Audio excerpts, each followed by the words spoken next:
গৌরাঙ্গ সুন্দর প্রেমে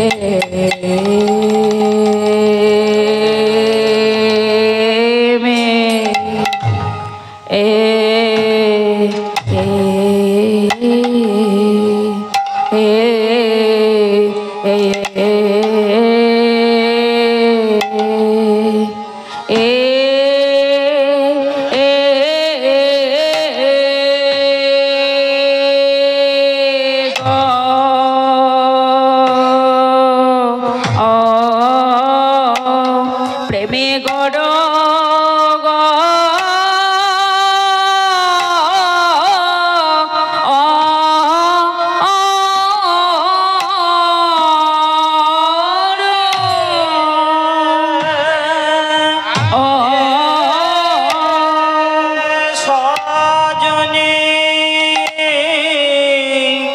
সজনী গো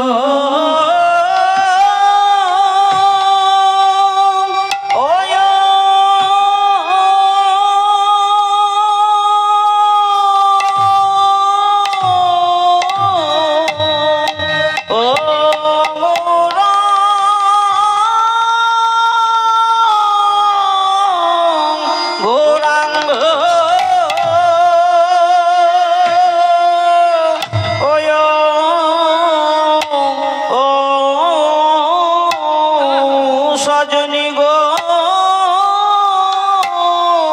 পূরব ভাবে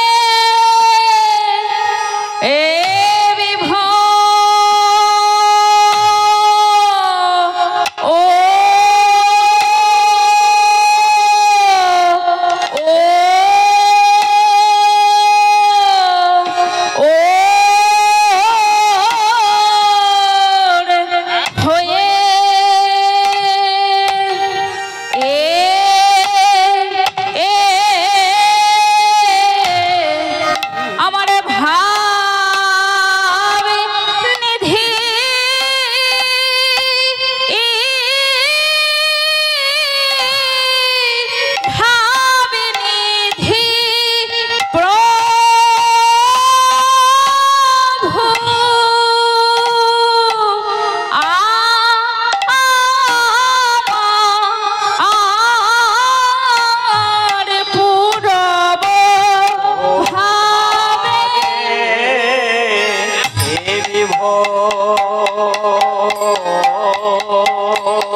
ভাবিনিধি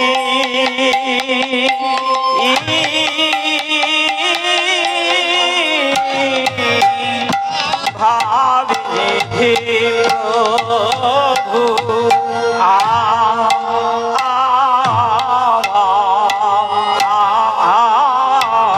আরে ভাবে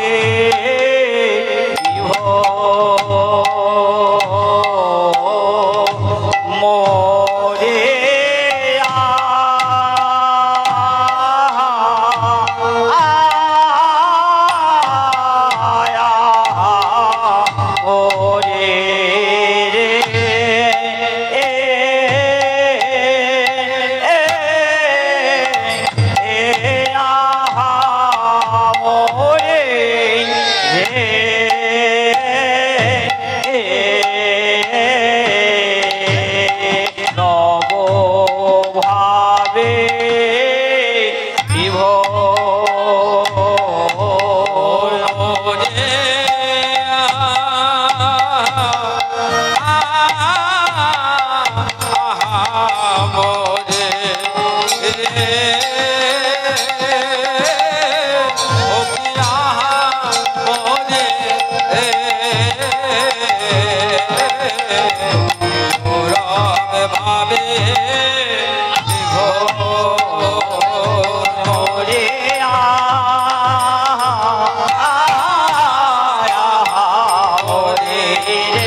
রবভাবে বিভোর মোরে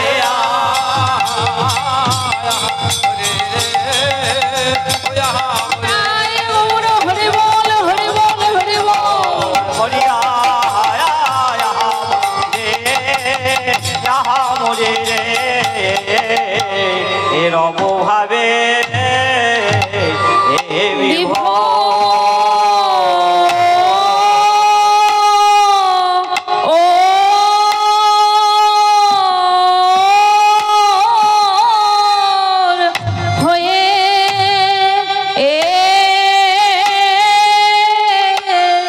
সজনী গো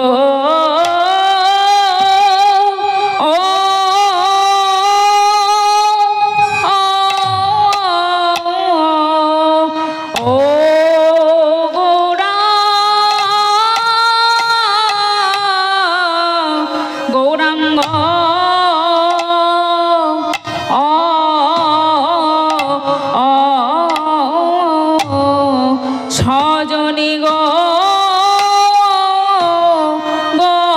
গৌরাঙ্গ সুন্দর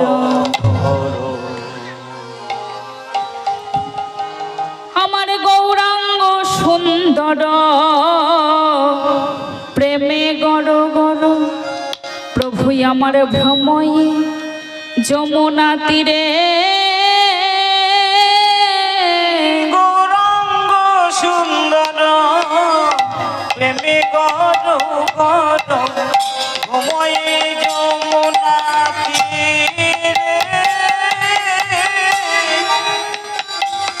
আহা গৌরাঙ্গ সুন্দর প্রেমে গড় গড় যমুনা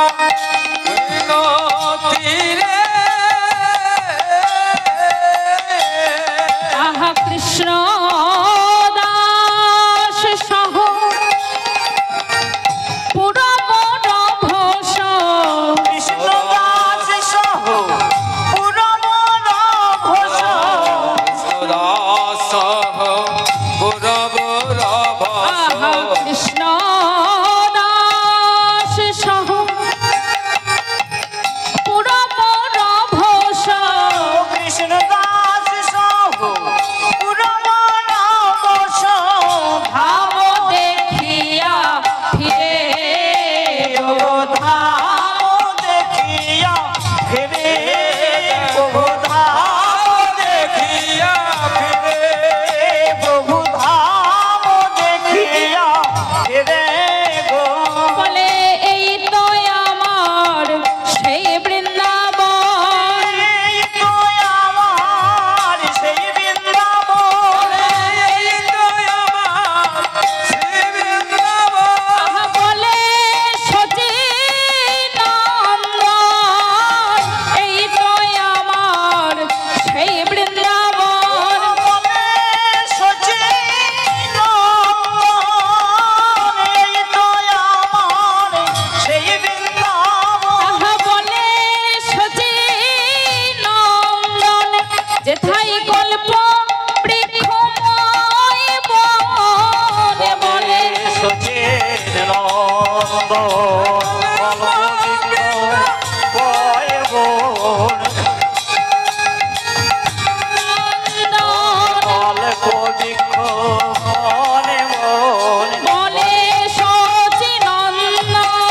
জয় গৌর হরি বল বৃক্ষময়ে তো সেই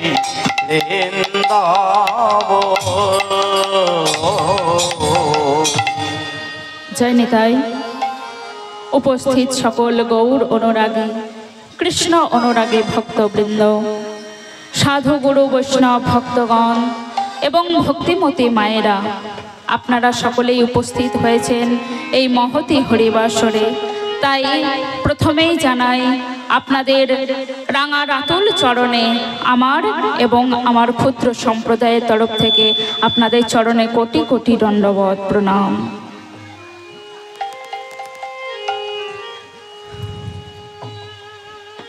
আজকে দেখুন এই মহতী হরিবাসরে আপনারা এসেছেন কিছু গৌর কথা, কিছু কৃষ্ণ কথা আস্বাদনের জন্য। কিন্তু আমি কৃষ্ণ কথার কিবা জানি? বলে কৃষ্ণ কথা জানো না তো দাঁড়িয়েছ কেন? বলে দাঁড়িয়েছি শুধুমাত্র কৃপায়, আপনাদের কৃপায় যদি কিছু গৌর কথা কৃষ্ণ কথা আপনাদের শোনাতে পারি, আর হচ্ছে পরম দয়াল শ্রী ভগবানের কৃপায়। ভগবান যদি চান তাহলে সবকিছুই সম্ভব হয়, তাই না? ওনার প্রণাম মন্ত্রেই বলা হলো, মুকং করতি বাচালং পঙ্গুং লঙ্ঘয়তে গিরিম যত কৃপা তমহং বন্দে পরমানন্দ মাধবম। কি বলেছেন? মুকং করতি বাচালো, যদি কেউ মুখ অর্থাৎ কথা বলতে পারে না এরকম যদি কেউ থাকে, তাহলে ভগবানের যদি কৃপা হয় সেই মুখ অর্থাৎ বোবা এমন কথা বলবে যে আপনারা শুনতেই থেকে যাবেন। আর আর ভগবানের যদি কৃপা হয় তাহলে যিনি চলতেই পারেন না তিনি পর্বতে আরোহণ করেন। ভগবান যদি কৃপা করেন তাহলে ভগবানের কৃপায় সব অসম্ভব সম্ভব হয়ে যায়। তিনি হচ্ছেন অপ্রাকৃত জগতের স্বরূপ, আর আমরা হচ্ছি প্রাকৃত জগতের মানুষ। এই প্রাকৃত জগতের মানুষ হয়ে সেই অপ্রাকৃত জগতের লীলা কথা বর্ণনা করা অসম্ভব, কিন্তু ভগবানের কৃপায় সবকিছু সম্ভব হয়ে যায়। তাহলে সেই পরম দয়াল ভগবানের কৃপা কেমন ভাবে পাওয়া যাবে? আপনাদের মতো ভক্তবৃন্দ, গৌর অনুরাগী কৃষ্ণ অনুরাগী ভক্তবৃন্দ যদি কৃপা করে তাহলে কিন্তু ভগবান না কৃপা করে থাকতে পারবেন না। আর ভগবানের কৃপায় তো সব সম্ভব হয়ে যায়। তাহলে আমার মতো মুঠের দ্বারা কিছু বর্ণনা করাও হয়ে যাবে গৌর গোবিন্দের লীলা কথা, তাই না? তা দেখুন, এই লীলা চলাকালীন ভুল ত্রুটি তো হবেই, মা মানুষ মাত্রই ভুল হয়, তো সন্তান মনে করে নিজ কন্যা মনে করে ক্ষমা করে দেবেন। তাই গৌড়ে হরি বলে হরি বলে হরি বল। আজ আমাদের লীলার বিষয়বস্তু আপনাদের সকলেরই জানা, শ্রী ভগবানের কালীয় দমন লীলা। তা গৌর হরিকে প্রণাম জানিয়ে চলুন সেই লীলা আমরা আস্বাদন করব। প্রথমে আমরা কলির ভগবান গৌর হরি, সেই গৌর হরিকে একবার প্রণাম জানাবো। আনন্দ লীলাময় বিগ্রহায় হে মাভদিব্য ছবি সুন্দরায় তস্মৈ মহাপ্রেম রস প্রদায় চৈতন্য চন্দ্রায় নমো নমস্তে।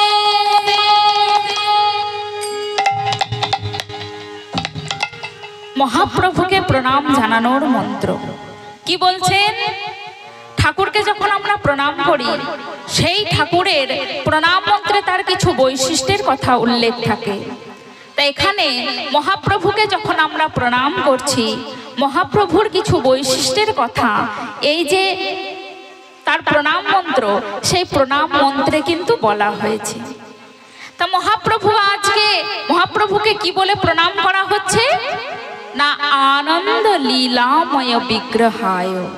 তিনি আনন্দের বিগ্রহ, তিনি লীলার বিগ্রহ। আচ্ছা, তিনি আনন্দের বিগ্রহ, তিনি লীলার বিগ্রহ, তাহলে আনন্দ কাকে বলে? আনন্দ কাকে বলে? এখানে আমরা যতগুলি মানুষ আছি মা, সবার আনন্দ আছে, তাই না? আপনাদের দেখুন কীর্তন শুনে আনন্দ হয়, তাই না? বলে এসেছেন এখানে ছুটে, রোদ গরমের মধ্যেও কীর্তন শুনছেন বসে বসে। তাহলে কীর্তন শুনলে নিশ্চয়ই আপনাদের আনন্দ হয়।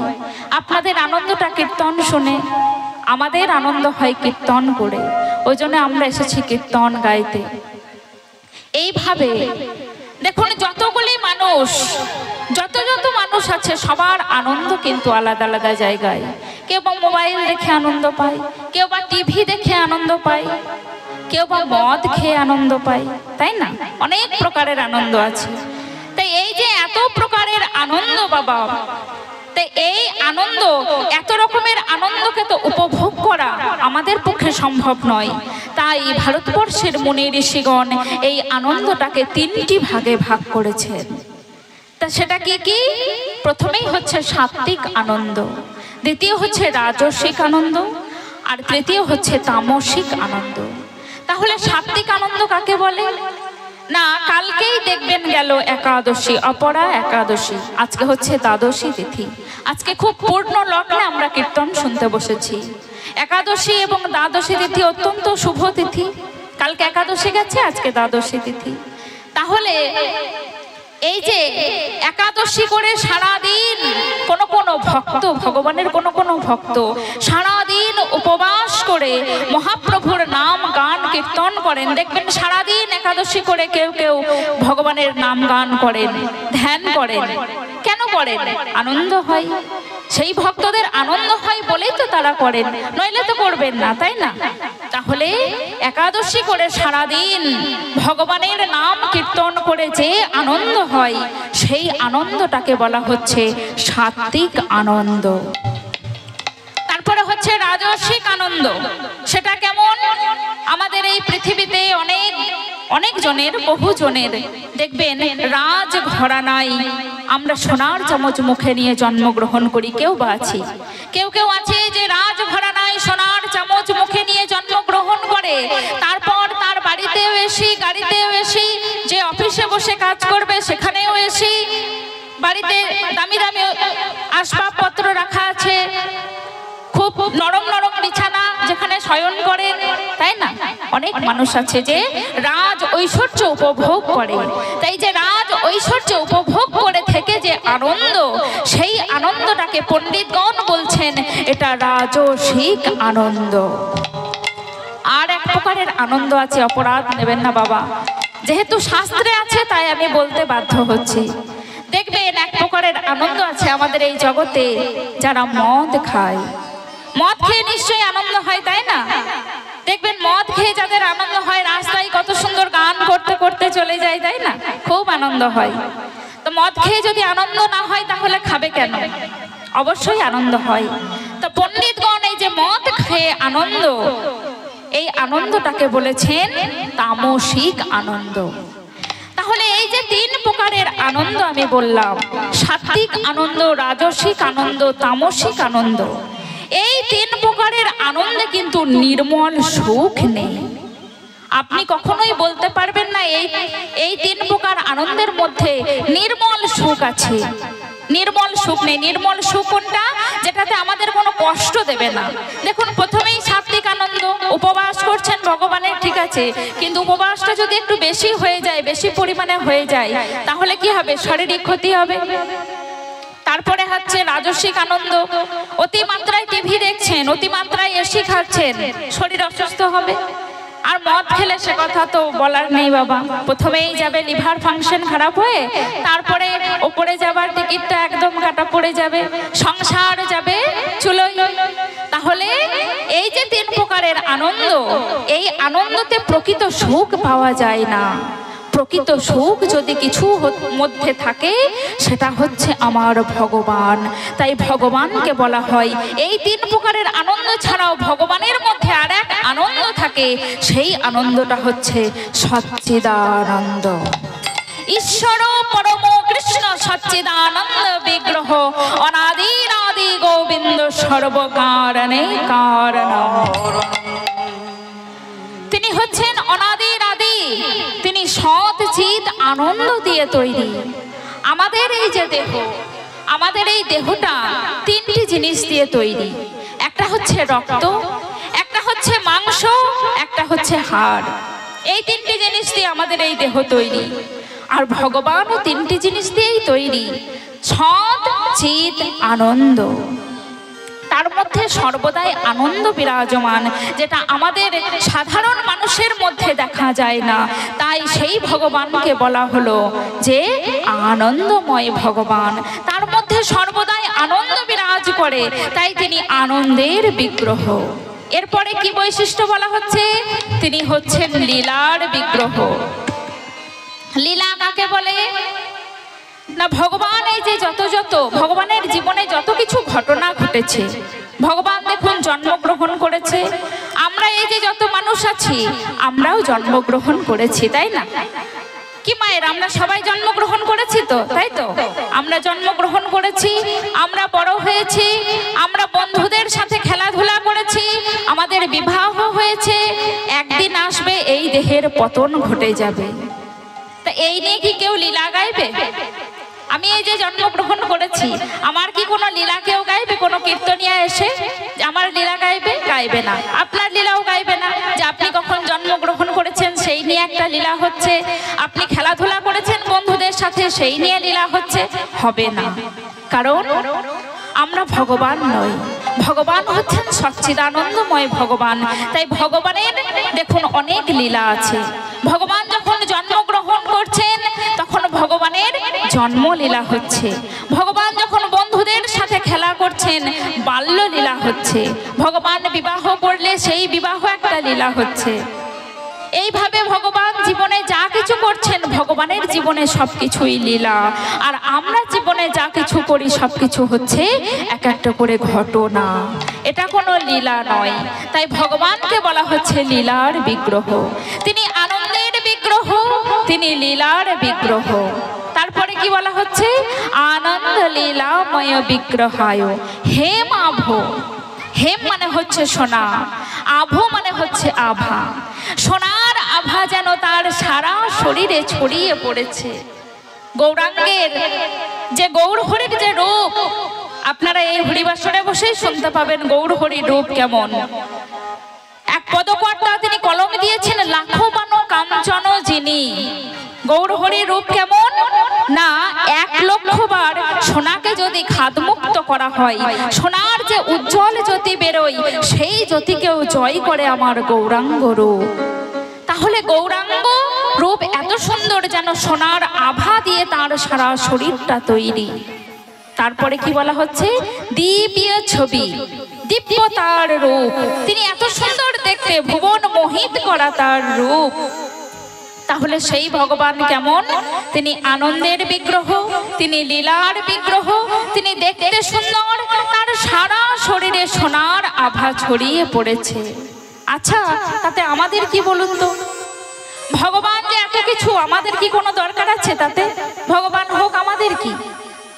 বলে শোনো, যদি কোনো রাজ্যে রাজা থাকে, সেই রাজা সোনার চামচ মুখে নিয়ে জন্মগ্রহণ করে, তার হাতি সালে হাতি থাকে, ঘোড়া সালে ঘোড়া থাকে, তার রাজ ঐশ্বর্য থাকে, সে রাজ ঐশ্বর্য ভোগ করে, তাতে আমার কিছু যায় আসে না।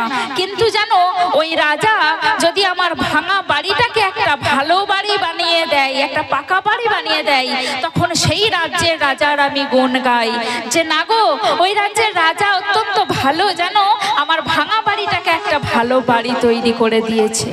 তাহলে মহাপ্রভু দেখতে সুন্দর, মহাপ্রভু আনন্দের বিগ্রহ, মহাপ্রভু লীলার বিগ্রহ, তাতে আমাদের কি যায় আসে? তিনি আমাদেরকে কি দিয়েছেন, তাই তার গুণগান আমরা গাইব। তার নাম এত গরমের মধ্যে বসে বসে সেই গৌর হরির নাম আমরা আস্বাদন করব। তিনি কি দিয়েছেন আমাদের? বলে তিনি কি দিয়েছেন জানো?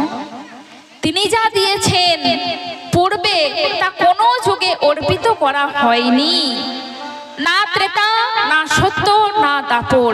দাপর যুগে কেবলমাত্র গোপীগণের মধ্যে সীমাবদ্ধ ছিল যে প্রেম, রাধারানীর মধ্যে, রাধারানীর হৃদয়ে, গোলকে যে প্রেম থাকে, সেই প্রেম ধন গৌর হরি আমার এই কলিহত জীবের দাঁড়ে দাঁড়ে অকাতরে ধরো লাও বলে বিলিয়ে দিয়েছে। সেই প্রেম ধন বিলিয়ে দিয়েছেন বলেই আমরা তার গুণগান গাইব। আমরা তার গুণগানটা এমনি এমনি গাইব না। কলিহত জীবের অবস্থা দর্শন করে গৌর হরি আমার আর থাকতে না পেরে তার অত্যন্ত নিজস্ব সম্পদ, মানে মনে করুন আমাদের তো অনেক ধন সম্পদ, তাই না? এবার মনে করুন আপনার শাশুড়ি মা, মায়েদের বলছি, আপনার শাশুড়ি মা মনে করুন আপনার বিবাহের সময় আপনাকে একটা সোনার হার উপহার দিয়েছিলেন, আশীর্বাদ করে আপনার মুখটা দেখেছিলেন। তা আপনি যদি দুয়ারে একটা ভিখারি আসে, তাহলে সেই সোনার হারটি দেবেন? দেবেন না। দুয়ারে যদি ভিখারি আসে, এক মুঠো চাল, দুটো আলু, 10টা টাকা, কি বড় জোর 100 টাকা, তার বেশি তো দেবেন না।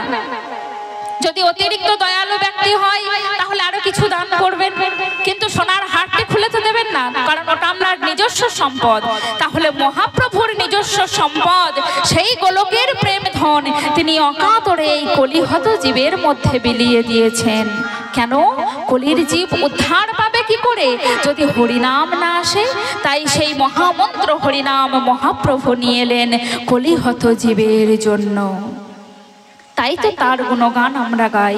সেই মহাপ্রভুকে আমরা এই হরিবাসরে দাঁড়িয়ে আজ আমরা সবাই প্রণাম জানাই। নমো নমস্তে।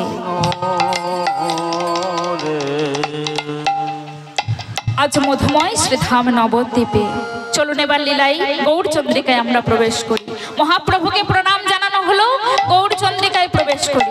আজ মধুময় শ্রীধাম নবদ্বীপে আজ গৌর হরি আমার কি হয়েছে না, গৌর হরি আমার নবদ্বীপ ছেড়ে চলে গেছেন তো শ্রীক্ষেত্র নীলাচলে চলে গেছেন। তারপর গৌর হরি যখন সন্ন্যাস গ্রহণ করেন, গৌর হরি সন্ন্যাস গ্রহণ করেছিলেন 1510 খ্রিস্টাব্দে। 1510 খ্রিস্টাব্দে গৌর হরি সন্ন্যাস গ্রহণ করেছিলেন। 1486 খ্রিস্টাব্দে গৌর হরি জন্মগ্রহণ করেছিলেন। তারপর 1510 খ্রিস্টাব্দে সন্ন্যাস গ্রহণ করেন। 1515 খ্রিস্টাব্দে গৌর হরি যান বৃন্দাবন দর্শন করতে। তা বৃন্দাবনে আজ চলেছেন, বৃন্দাবন চলেছেন। গৌর হরি আজ নবদ্বীপে নেই গো, আজ যাচ্ছেন কোথায়? বৃন্দাবন দর্শনের জন্য। সঙ্গে কে আছে? কৃষ্ণদাস, অনেক ভক্ত আছে। সেই ভক্ত সঙ্গে গৌর হরি আজ চলেছেন বৃন্দাবনে। তাই কি বলছে? গৌরাঙ্গ সুন্দর প্রেমে গড় গড় প্রভু ভ্রময়ে যমুনা তীরে, কৃষ্ণদাস সহ পূরব রভস প্রভুর ধাম দেখিয়া ফিরে। এই যে বাবা মহাপ্রভু চলেছেন বৃন্দাবনে। তা বৃন্দাবনে যখন মহাপ্রভু গেছিলেন তখন ওই পুরী থেকে বৃন্দাবনে যেতে গেলে মাঝখানে এই ঝাড়খণ্ডটা পড়ে। এই ঝাড়খণ্ডের জঙ্গলের মধ্যে দিয়ে মহাপ্রভু যাচ্ছিলেন বৃন্দাবনে। মহাপ্রভু যেখানে যেখানে গেছেন অত্যন্ত অদ্ভুত লীলা করেছেন। যখন ঝাড়খণ্ডের জঙ্গলের মধ্যে দিয়ে যাচ্ছেন উনি, তখন অত্যন্ত প্রেমাবেশে চলে যাচ্ছেন তো হরিনাম সংকীর্তন করতে করতে। আন কথা নয় মা, আন কথা বলতে বলতে তো যাচ্ছেন না গৌর হরি, হরিনাম সংকীর্তন করতে করতে প্রেমাবেশে চলে যাচ্ছেন। তা যখন যাচ্ছেন তখন হঠাৎ করে প্রেমাবেশে যেতে যেতে একটি বাঘের গায়ে পা লাগলো। যখন একটি বাঘের গায়ে পা লেগেছে, এবার দেখবেন কারোর গায়ে যদি পা লেগে যায় তাহলে কি হয়? যদি সেটা বয়স আমাদের ছোট হয় সে, তাহলে কি করি? তাকে চুম্বন করি। যদি বয়সে মাঝ বয়সী সমবয়সী হয় তাহলে কোলাকুলি করি। যদি বয়সে বড় হয় তাহলে প্রণাম করি। কিন্তু দেখুন এখানে বাঘের গায়ে পা লাগলো। আচ্ছা, বাঘকে কি কোলাকুলি করা যাবে, নাকি প্রণাম করা যাবে, নাকি চুম্বন করা যাবে? কোনোটাই করা যাবে না। তো মহাপ্রভু এখন বলছে, ওরে বাঘ, প্রেমাবেশে যেতে গিয়ে তোর গায়ে আমার পা লাগলো। আচ্ছা বলতো আমি তোকে কি করি, তোকে কি করি? কোনো বিধান যেখানে কাজ করবে না তাহলে কি করি বলতো? ওরে বাঘ, যে প্রেম ধন দেওয়ার জন্য সেই গোলক থেকে এই ভুলোকে আমি এলাম, সেই প্রেম ধন তোকে আজ আমি দান করব। যেটা শুধু মানুষ গাইতে পারে, কোনো পশু পাখি গাইতে পারে না। আজ তোকে আমি সেই প্রেম ধন দিয়ে যাব বাঘ। তাই বাঘকে বলছেন, বাঘ, ওরে বাঘ, তুই একবার কৃষ্ণ কৃষ্ণ বল। যেমন না বলেছেন প্রভু কৃষ্ণ কৃষ্ণ বল, বাঘ বলছেন ওগো প্রভু, তুমি যে বলছো হরি কৃষ্ণ কৃষ্ণ বলতে, কৃষ্ণ কৃষ্ণ বলতে, তা বলো বলো প্রভু আমি কেমন করে কৃষ্ণ বলবো, কৃষ্ণ কথা বলবো। এই যে তুমি মানুষকে সৃষ্টি করেছো, তা মানুষকে সৃষ্টি করেছো অত্যন্ত সুন্দর করে। তাদের দিয়েছো দুটি নয়ন, সেই নয়নে দিয়েছো প্রেম অশ্রু। সেই প্রেম অশ্রু বিগলিত করে তারা তোমার কাছে দুফোঁটা নয়ন বাড়ি বরিশন করে কাঁদতে পারে। আমাকেও তো প্রভু নয়ন দিয়েছো, কিন্তু সেই নয়ন তো প্রেম অশ্রু দাওনি। সেই নয়নে দিয়েছো শুধু হিংসা, সেই নয়নে তুমি প্রেম অশ্রু দাওনি। সেই নয়নে দিয়েছো যা কিছুই আমি দেখি না কেন মনে হয় সব যেন আমার খাদ্য। আমার চোখে তো প্রেম অশ্রু নেই প্রভু, আমি কেমন করে কৃষ্ণ কৃষ্ণ বলবো? ওই মনুষ্য জাতিকে তুমি একটি বদনে দিয়েছো, সেই বদনে দিয়েছো উচ্চারণ করার ক্ষমতা, যাতে তারা একবার কৃষ্ণ কৃষ্ণ বলে তোমার কাছে দুটি নয়নে বাড়ি বরিশন করে কাঁদতে পারে। কিন্তু আমাকেও তুমি বদনে দিয়েছো প্রভু, আমাকেও বদনে দিয়েছো, কিন্তু সেই বদনে কি কথা বলার শক্তি আছে প্রভু? সেই বদনে তো কথা বলার শক্তি নেই। সেখানে এমন জড়তা আছে যে সেই জড়তা কাটিয়ে ওঠে আমি যে কৃষ্ণ কৃষ্ণ বলবো সেটা তো হয় না প্রভু।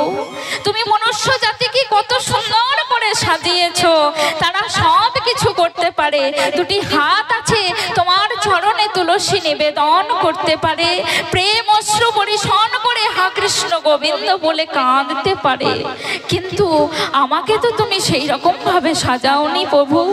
আমার চোখে শুধু হিংসা, আমি যা কিছু দেখি শুধু আমার মনে হয় খাদ্য, এই বুঝি আমি তাকে খাদ্য হিসেবে গ্রহণ করব। আর আমার জিহ্বায় দিয়েছো রক্ত মাংসের স্বাদ, সেখানে সেখানে কোনো কৃষ্ণ নাম তো উচ্চারণ হয় না। তাহলে বলো বলো আমি কেমন করে কৃষ্ণ বলবো? কৃষ্ণ বলবো। প্রভু বলছে ওরে বাঘ, এই যে তুই ব্যাকুল হয়েছিস গোবিন্দকে ডাকার জন্য, কৃষ্ণ কৃষ্ণ বলার জন্য, তুই যে ব্যাকুল হয়েছিস, এই ব্যাকুলতায় যে সব পাওয়া যায় রে বাঘ।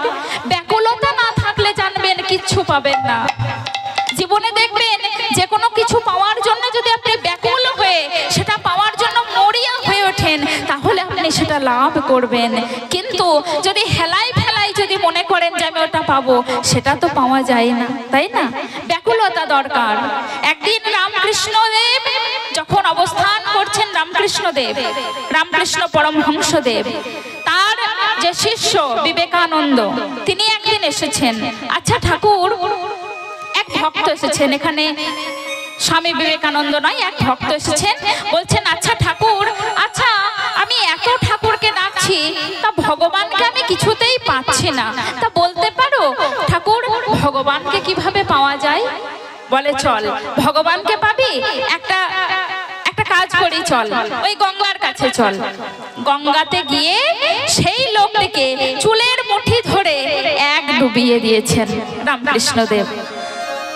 যখন ছটফট ছটফট ছটফট করছে বাঁচার জন্য, তখন চুলের মুঠিটি ধরে আবার তুলে দিয়েছেন।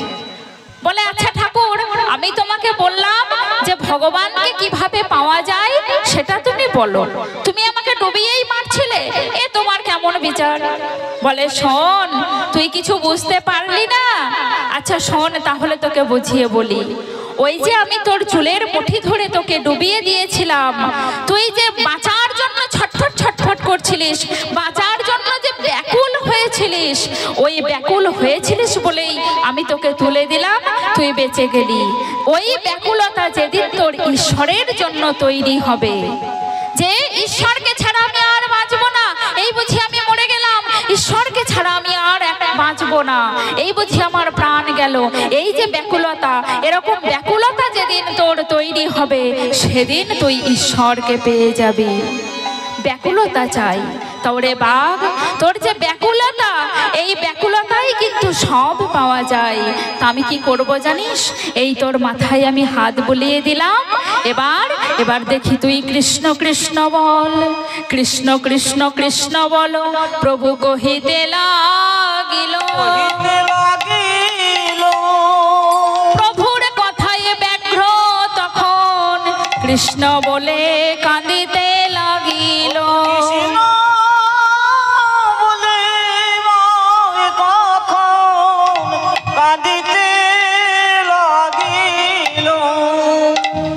বাঘ তখন কৃষ্ণ কৃষ্ণ বলে কেঁদে উঠেছে। জঙ্গলে যত পশু পাখি ছিল সবাই গৌর হরির চরণ প্রান্তে চলে এসেছে। হে গৌর হরি, তুমি আমাদেরকেও দয়া করো, আমাদেরকেও কৃপা করো, এই বলে গৌর হরির চরণে পড়েছে। গৌর হরি বলছে ওরে ওরে বাঘ, ওরে পশু পাখি, তোরা আজকে আমায় ছেড়ে দে, আজ যে আমি যাব বৃন্দাবন দর্শনে। তুই যেমন, তোরা যেমন আমাকে ভালোবাসছিস, আমিও একজনকে ভালোবাসি, সে হলো আমার প্রাণের কৃষ্ণ, আর সে থাকে বৃন্দাবনে। আজ তাই আমি যাব সেই বৃন্দাবন দর্শন করতে। তা প্রভু আমার সেই ঝাড়খণ্ডের জঙ্গল পার করে চলে গেলেন কোথায়? না বৃন্দাবনে। বৃন্দাবনে গিয়ে আজ প্রভু কি করছেন? যমুনার তীরে অবস্থান করছেন, ঘুরে ঘুরে চারিদিকটা দর্শন করছেন। তা চারিদিক যখন দর্শন করছেন, সেই পূরবের ভাবের কথা গৌর হরির আমার আজ মনে পড়ে গেল। সেই পূর্বে যখন কৃষ্ণ কালীয় দমন করেছিলেন, সেই পূরবের ভাব গৌর হরির মধ্যে জাগ্রত হলো। আর কৃষ্ণদাস, সেই কৃষ্ণদাস প্রভুকে বারবার বলছে, প্রভু এই দেখো, দেখো বৃন্দাবনে, এই দেখো। ভ্রমিতে ভ্রমিতে উন্মত্ত চিতে, ভূমিতে ভূমিতে উন্মত্ত চিতে, ভূমিতে ভূমিতে উন্মত্ত চিতে প্রভু আমার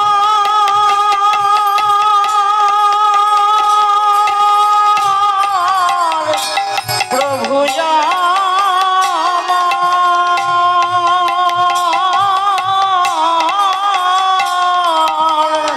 ভূমিতে ভূমিতে অনুমিত চিতে, ভ্রময়ে মোহন ভময়ে ঘন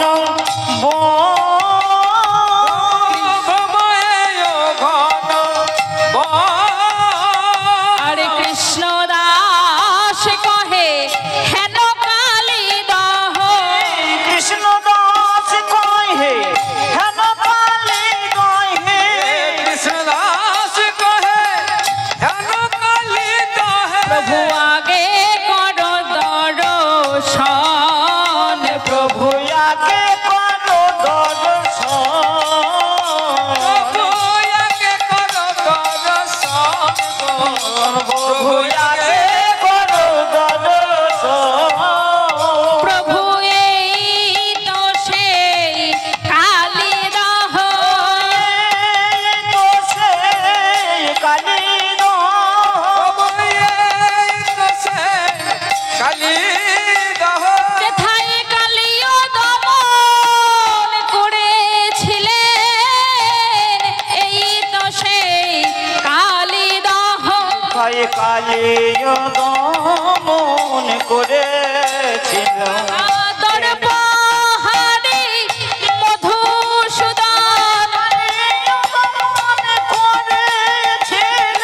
গর্বহারে শ্রী মধুসূদন তাই কালী দমন করেছিলে, গর্বহারি শ্রী মধুসূদন সুদন কালী দমন করেছিলে, তাই গৌর হরি বল হরি বল। কালী দমন করেছিলে, গর্বহারে মধুসূদন কালী দমন করেছিলে, এই তো আমার কালী